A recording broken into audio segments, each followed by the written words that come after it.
रसुण रे झीर ना लेखि एही जगार पुति दियंतु। जेउ झील आपणक सह कथा हेउ नथिला से निजे आसी कथा हेबो, आपणकु पागेली परी भल पाइबो। हाँ फ्रेंड्स, जदि आपण केउ विवाहिता स्त्री बा झील को मने मने भल पाउछंती किंतु जेते चेष्टा कले मध्य ताकू पटई पारु नाहांती, तेबे गुटिए रसुण कुला आनी आजी एही उपायटी करिकी देखंतु। से झील बा महिला राति दिन आपणक कथा भाबिबो, आपणकु न देखिले गुटिए मुहूर्त मध्य रही पारिबो नाही। एही विधिटी केवल शनिवार आ मंगलवार दिन करि पारिबे। कौन करिवे?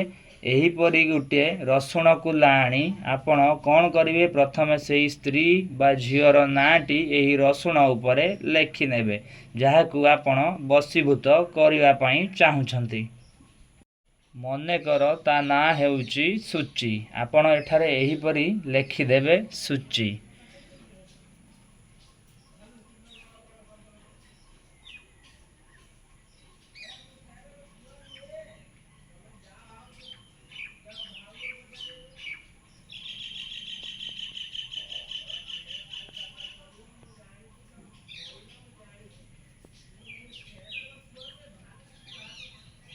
देखंतु एहीपरि ता ना लेखिदेबे।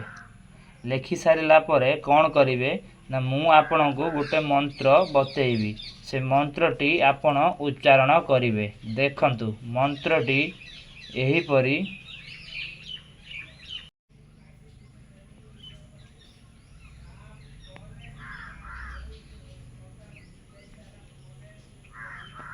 भस्लमे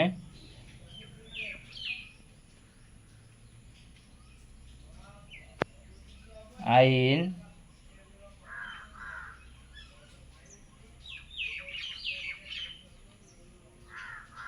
रहीम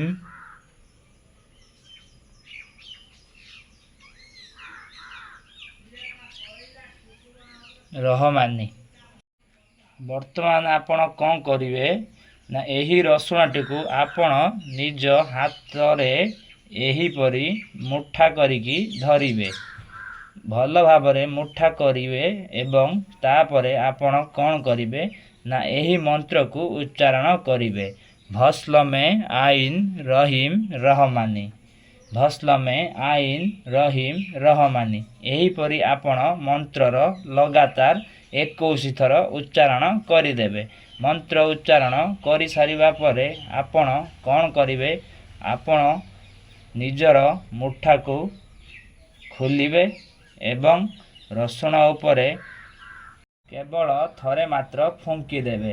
आपण थरे फुंकी सारिला परे कौन करिवे, एही रसुण को कौनसी एक छोट कला कपड़ा रे बांधी देबे एवं एहाकु नेई निज अगणारे पुति देबे। बास एतिकी करिबा मात्रे सेपटे से स्त्री बा झील आपण आड़कू आकर्षित हबाकू लागिबो।